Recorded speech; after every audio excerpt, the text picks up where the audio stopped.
ফাঁকি আর কালো টাকার ব্যাপারটার মানে খারাপ দিকটা কোন জায়গাটায়? একটা নাম্বার হচ্ছে সরকার রাজস্ব বঞ্চিত হয়। আপনি যে ইনকাম করছেন গভর্নমেন্টকে জানাচ্ছেন না, তো গভর্নমেন্ট দিন এসে তো লস করছে। লস করছে মানে হচ্ছে গভর্নমেন্ট লস করছে। এই যে আপনি টাকাটা লুকিয়ে রাখলেন, ঘরে রাখলেন, ইয়ে করে রাখলেন, টাকাটা দেখালেন না, ঘরে কোটি কোটি টাকা পড়ে আছে আপনার, ধরেন, তাহলে ওই টাকাটা যদি গভর্নমেন্ট তার ট্যাক্স পাচ্ছে না, কারণ এই টাকাটা তো আপনি জানাচ্ছেন না যে আপনি ইনকাম করতেছেন। আর ভালো মানুষ যারা আছে তারা বিনিয়োগকারীরা ক্ষতিগ্রস্ত হচ্ছে। ওরা তো মনে করেন একটা আশা নিয়ে ট্যাক্স ইনভেস্ট করেছে, এখন দেখা গেল যে সাধারণ ব্যবসায়ীরা লাভবান না হয়ে পুরোটা লসের মধ্যে পড়ছে। তারপর কালো টাকার মালিকেরা দেশের মধ্যে থেকে টাকাটা বিভিন্ন সোর্সে দেশের বাইরে পাচার করে দেয়। আমরা জানি বাংলাদেশের এরকম ক্লেম আছে, বাংলাদেশ অনেক টাকা দেশের বাইরে পাঠিয়েছে বিভিন্ন ধরনের পাওয়ারফুল ব্যক্তিরা। হ্যাঁ, এরপর হচ্ছে এই অবৈধ টাকা দিয়ে আবার অবৈধ কাজগুলি করে, স্মাগলিং, অস্ত্র, মাদক, এগুলি ব্যবসা করে। মানে এই টাকা তো কাউকে দেখানো যায় না। গভর্নমেন্টের কাছে হুট করে যদি বলেন যে আমার এত টাকা, তাহলে গভর্নমেন্ট বলে এত টাকা পারলেন কীভাবে? টাকার উৎস তো বলতে পারবেন না, তাহলে এই টাকাটা ইনকাম করবেন কীভাবে? এই যে স্মাগলিং, গ্যামলিং, বিভিন্ন ধরনের আইনি নিষিদ্ধ এমন বিভিন্ন প্রক্রিয়াতে টাকাটাকে ইনভেস্ট করে, এটা তারা আয়কর বিবরণীতে দেখাইতে পারবেন না। এই টাকাটা ঘরে পড়ে আছে কোটি কোটি টাকা, কিন্তু আপনি দেখাইতে পারবেন না। এইভাবে অপরাধ জগৎটা ডিল করে এই ধরনের পয়সার একটা গুরুত্বপূর্ণ অংশ, ব্ল্যাক মানি। ও কামাচ্ছে 1 টাকার জায়গায় 5 টাকা কামাচ্ছে, এটা তো ও ডকুমেন্টই নেই।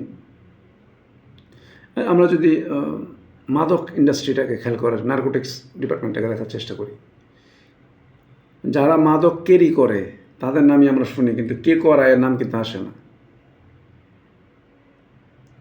ওই পিছনে হচ্ছে ওই যে কালোবাজারি ওই চক্রটা, টাকার কোনো দৃশ্যমান কিছু দেখবেন না। হ্যাঁ, এবার এখন প্রশ্ন হচ্ছে পারে যে আমাদের যে ব্ল্যাক মানি বা কালো টাকা নিয়ে যখন রাষ্ট্র বলবে, তাহলে আমরা এই বিষয়টা কীভাবে মূলত সোর্স থেকে কালো টাকাটা ক্লায়েন্ট উপার্জন করে। আপনার ক্লায়েন্টের সাথে কথা বলে বুঝতে পারবেন তার কাছে ব্ল্যাক মানি আসছে, এবং সে যদি আপনাকে ফাঁকি দেয়, আইনত সে ফাঁকি দিচ্ছে। আমাদের দায়িত্ব হচ্ছে তাকে এই বলে রাজি করানো যে আপনি নিয়মতান্ত্রিকভাবে ট্যাক্সগুলি দেন, রাষ্ট্রের গতিশীল হোক, আপনার স্বচ্ছ থাকেন, প্রেশার মুক্ত থাকেন।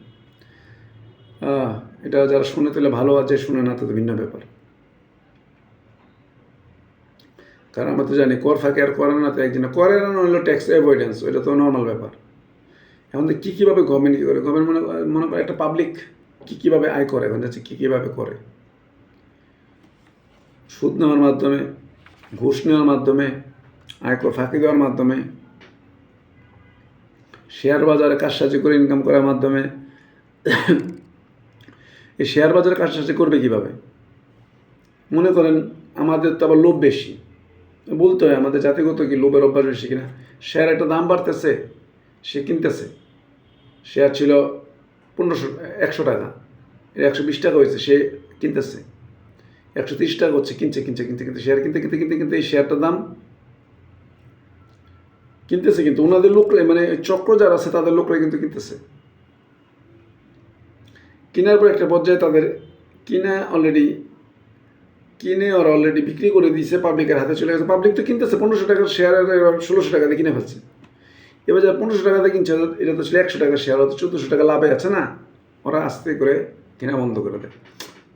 কী ব্যাপার, শেয়ার কেউ কিনে না, এবার 1600 থেকে 1500, 1400, 1300, 1200, নামতে 100 টাকা। যে 1500 টাকা ইনভেস্ট 1600 টাকাতে কিনলো, ওর তো এক শেয়ারে 1500 টাকা মাইল। এইভাবে বিভিন্ন ধরনের হয় বলে এটা বলা হচ্ছে যে আপনি কি অ্যানালাইসিস করছেন না, আমার অ্যানালাইসিস না, এটা আমরা জানি যে এইভাবে মূলত পত্রপত্রিকার সুবাদে জানি যে এইভাবে মূলত মেকানিজমটা হয়। এই কারণে এটাকে বলা হচ্ছে এটা শেয়ার বাজার কারসাজির একটা ব্যাপার থাকে। ইন্স্যুরেন্স নিয়ে একটা প্রতারণা করে টাকা কামায়, কিচ্ছু নাই, মাল পড়ছে 1 কোটি টাকার মাল, এটা দেখাই দেবে 3 কোটি টাকার মাল পড়ছে, 2 কোটি টাকা বৈধ করে নিব, 3 কোটি টাকা ক্লেম করবে প্রতিষ্ঠান, তাকে 3 কোটি টাকা দিবে, পড়ছে তো 1 কোটি টাকা, 2 কোটি টাকা বৈধ হয়ে গেল। হুন্ডির মাধ্যমে ইনকাম করে, মানি ল্যান্ডারিং, এক দেশ থেকে এক দেশ অর্থ পাঠায়, সাইবার ক্রাইম, বিভিন্ন ধরনের ক্রাইমে ফেলে, মানুষকে বিপদে ফেলে, এখান থেকে টাকা উপার্জন করে, আমদানি রপ্তানি শুল্ক ট্যাক্স ফাঁকি দেয়, স্টক করে মানুষের দাম বাড়ায়, এই বিভিন্নভাবে এই কর ফাঁকের বিষয়গুলি ঘটে থাকে, বিভিন্নভাবে কর ফাঁকি করে ঘটে থাকে।